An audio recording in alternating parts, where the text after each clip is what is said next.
Legal, pessoal? Tudo bem? Então, vamos para mais uma aula dessa disciplina maravilhosa, que é a biologia. Tranquilo? Então, na aula de hoje, nós falaremos de relações ecológicas ou interações ecológicas. Pessoal, as comunidades, ou as populações, ou os indivíduos, todo o tempo eles estão em interação. Interação que é a palavra-chave na ecologia, tá?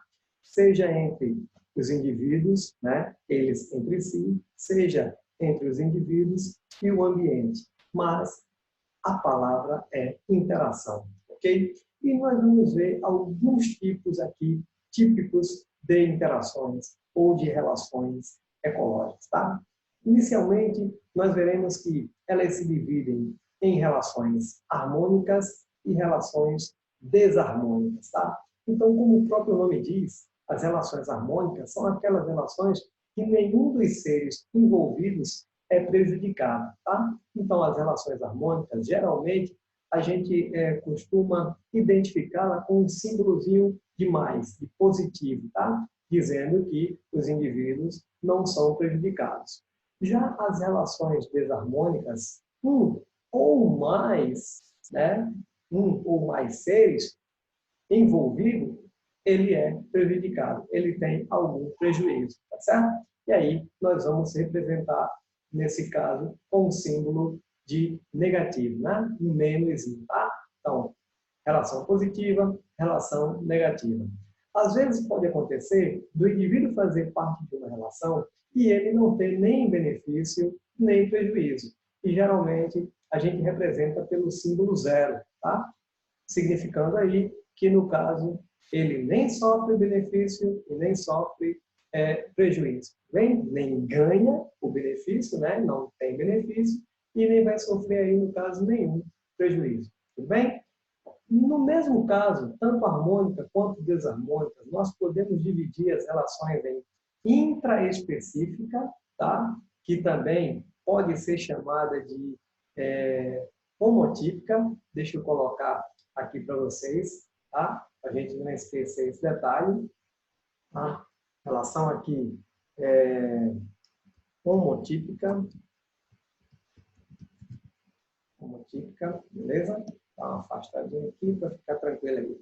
E a relação interespecífica, tá? Que também pode ser chamada de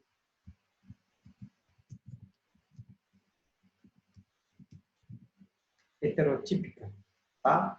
Vamos afastar aqui também, né? Pronto, beleza, tá? Então, homotípica ou intraespecífica, heterotípica ou interespecífica. Que significa o quê? Relação entre indivíduos da mesma espécie, intraespecífica, ou homo igual. O termo intraespecífico é mais utilizado do que o termo homotípica, certo? Mas aí fica a critério de vocês, tudo bem? Interespecífica entre indivíduos de espécies diferentes. Heterotípica, no caso, entre indivíduos de espécies diferentes. Hetero, né? Diferente. Tá bom?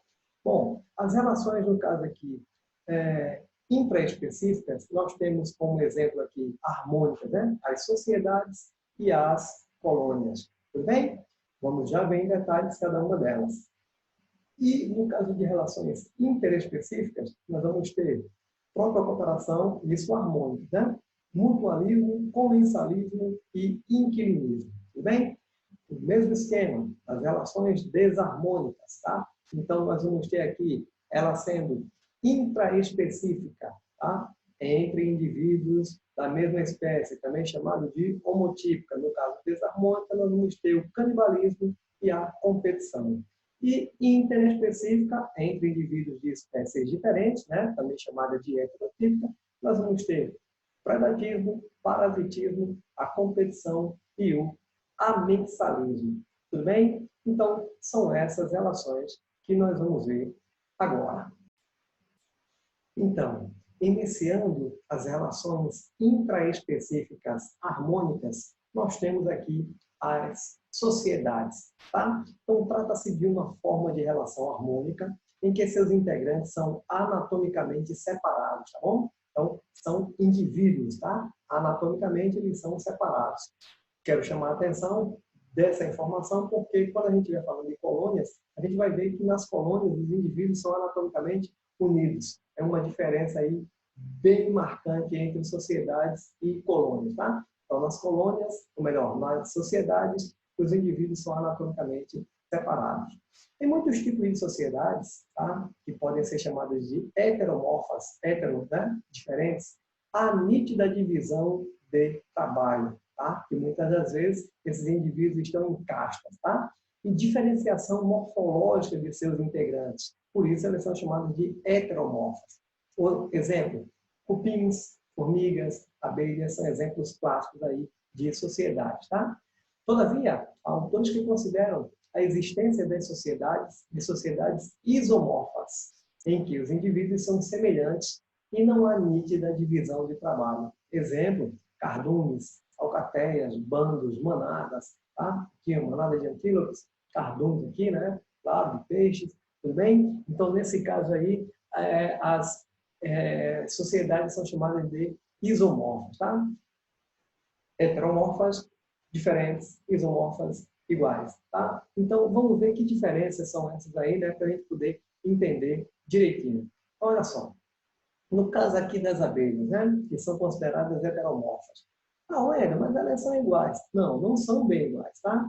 Primeiro, você vai ter aqui a questão de tamanho delas, tá? Então, morfologicamente, elas já são diferentes aí com relação ao tamanho, tá? Então, nas abelhas, de maneira geral, nós vamos ter aí os membros da seguinte forma: rainha, zangão e operária, que pode estar aí, também no caso, dividido em caixas, tá? No caso da rainha, indivíduo de sexo, né? Sexo fêmea, né? Feminino, tá? E é uma fêmea que é fértil, tá? Porque ela geralmente vai ter uma única rainha, tá? Elas apresentam aí, no caso, ferrão, e qual a sua função, né? Então, ela é fértil, principalmente porque por causa da sua função, reprodução e organização dos membros que formam a sociedade, tá? Então, a principal função da rainha é justamente a reprodução e a organização dos indivíduos. Uma colmeia sem rainha, ela se desestabiliza total, tranquilo? Outra caixa que nós temos aqui, no caso do zangão, ou zangões, né? É um macho também fértil, tá? Quantidade, algumas dezenas deles, tá? Ferrão, eles não apresentam. Função deles, fecundar a rainha durante o voo nupcial. Tá? A função deles vai ser justamente para a procriação aí, né, de mais indivíduos aí, tá? Perpetuando a espécie. Essa é a função deles, vão fecundar a rainha, tá? As operárias, de maneira geral, fêmeas estéreis, tá? Então, diferentemente da rainha, que é fértil, as operárias são estéreis, tá? Que a função da reprodução é somente das rainhas. Quantidade, milhares delas, apresentam um ferrão, tá? Função, proteger a colmeia, produzir mel, alimentar as larvas, colher pólen, ou seja, as operárias fazem tudo, praticamente tudo, nas colmeias, né? Nessas sociedades aí, tudo bem? Então, esses são os principais indivíduos aí que representam a sociedade das abelhas. Ok, pessoal? Vamos dar uma olhadinha, né, em mais alguns detalhes aqui. Ok, então, continuando, nós vamos ter aqui algumas informações importantes.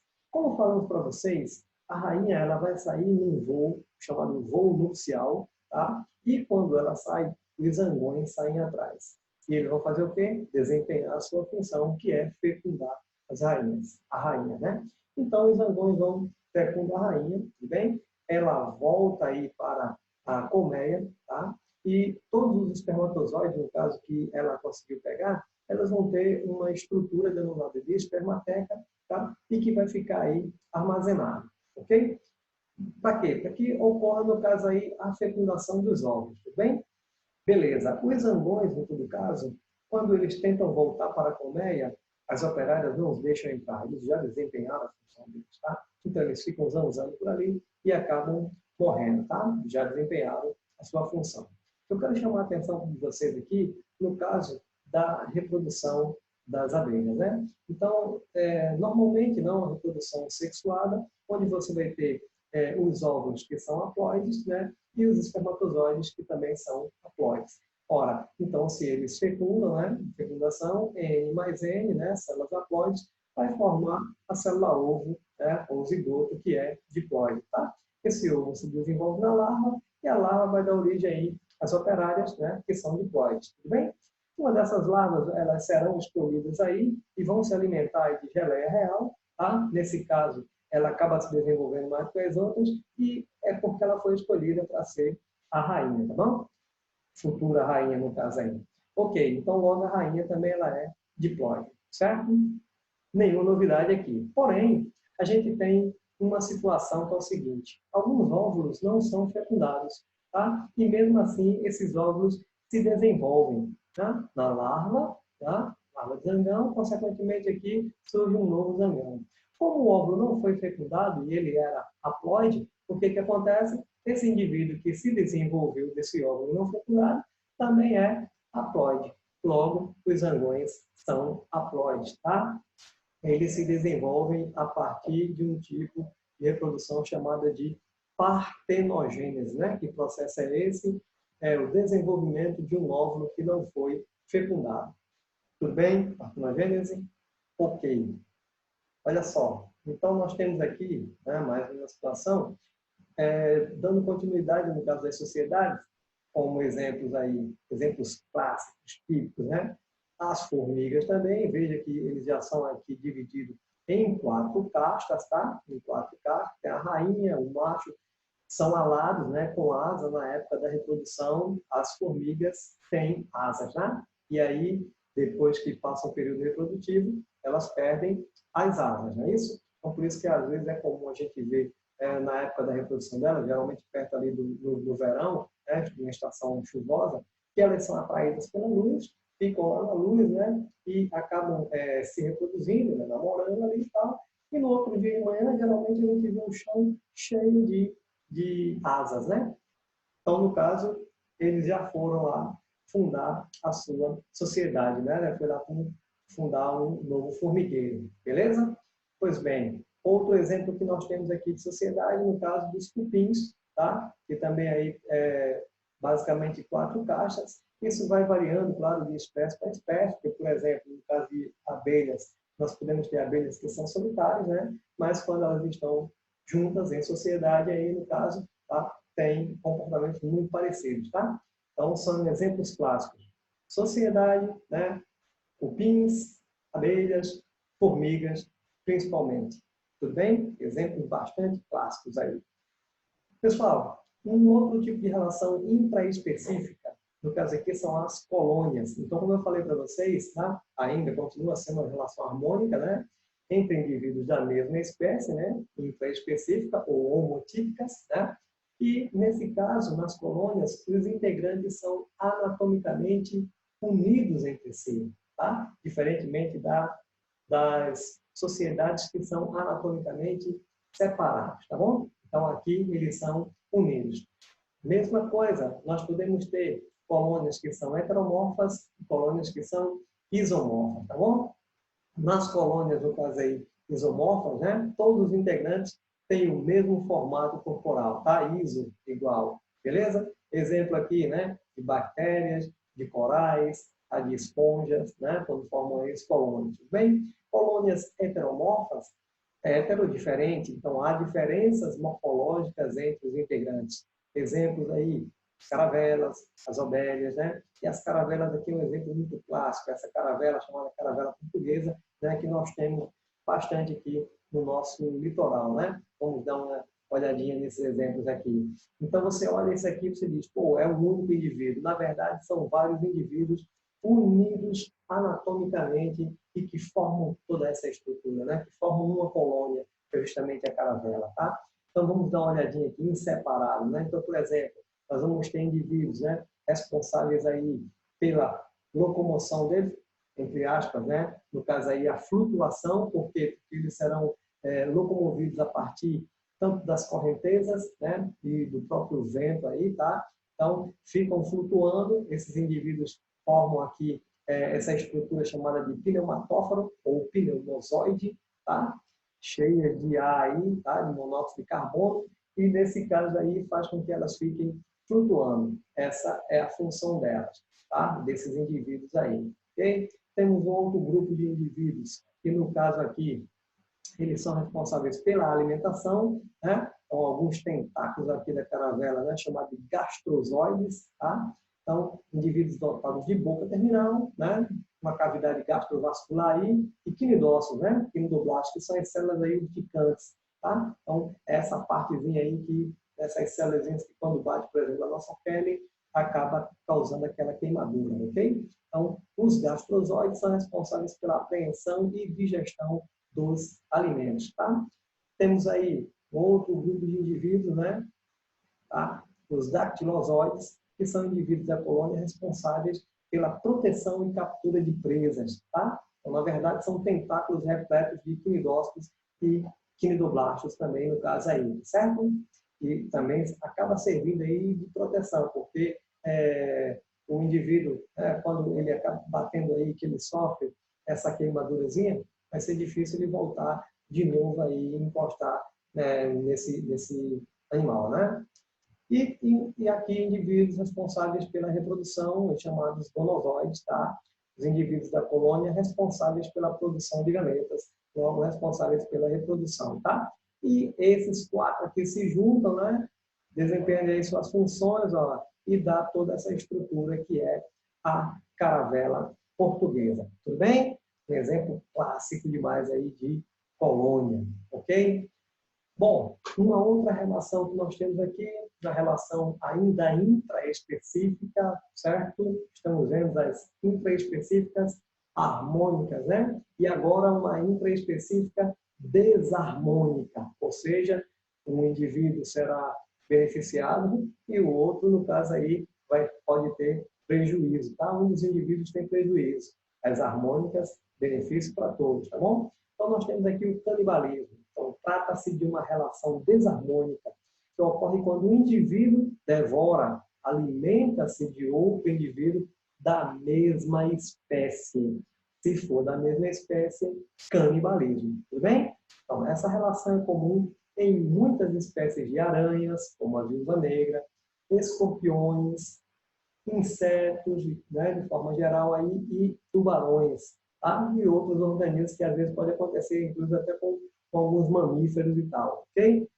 Então, no caso do canibalismo, vamos pegar o exemplo aqui do louva-a-Deus, né? Desse inseto aqui, louva-a-Deus, que é muito curioso, tá? Então, algumas espécies de louva-a-Deus, tá? Quando estão no ato da cópula, né? No ato sexual, o que que acontece? O macho vai, a fêmea, melhor dizendo, vai comendo a cabeça do macho. E quando termina o ato sexual, o macho cai ali, né?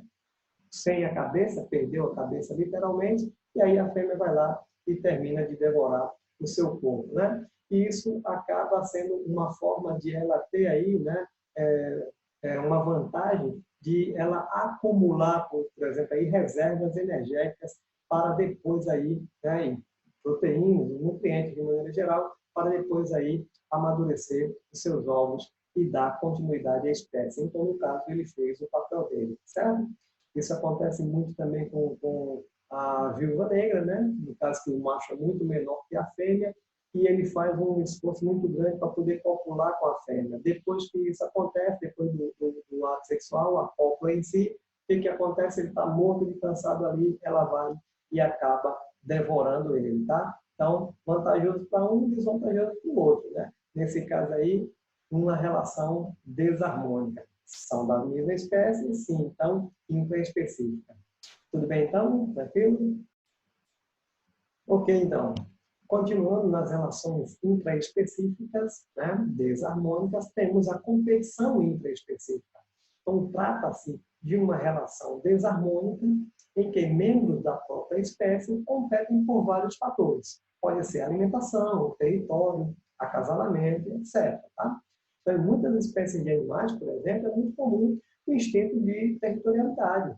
Tá? Isto é, a necessidade que machos ou fêmeas têm de delimitar o território e agir livremente sobre os seus recursos naturais, tais como espaço, água, alimentos e parceiros sexuais. Tá? Então, na maioria das vezes, o território é delimitado pelo macho da espécie, principalmente no início da estação reprodutiva. Muitas vezes, o chamado macho dominante protege ou disputa esse seu território contra outros machos. Tá? Então, o exemplo aqui que nós temos, 2 leões machos, e que eles vão competir aí entre si, né, pelas presas ou, de repente, pelas fêmeas. Uma outra forma que nós temos aqui, né, de chamar a atenção, é a competição por sexo, né, o fenômeno da seleção sexual, que já foram aí observados por Charles Darwin. Né? Então, na maioria das espécies, um organismo pode optar pelo parceiro do sexo oposto em razão das características morfológicas ou comportamentais que possui. Tá? Então, o parceiro escolhido tem mais chance de transmitir a sua descendência, né, os genes que conferem atributos importantes para a sobrevivência da espécie. Tá? Então, em muitos mamíferos, por exemplo, os machos lutam, né, competem para se acasalar com as fêmeas e muitas vezes são elas que acabam escolhendo o parceiro sexual. Normalmente, aquele munido de atributos mais vantajosos em termos adaptativos, né, é o que vai ser escolhido. Né? Então, por isso que nos rituais de acasalamento, os machos usam todas as suas armas de sedução.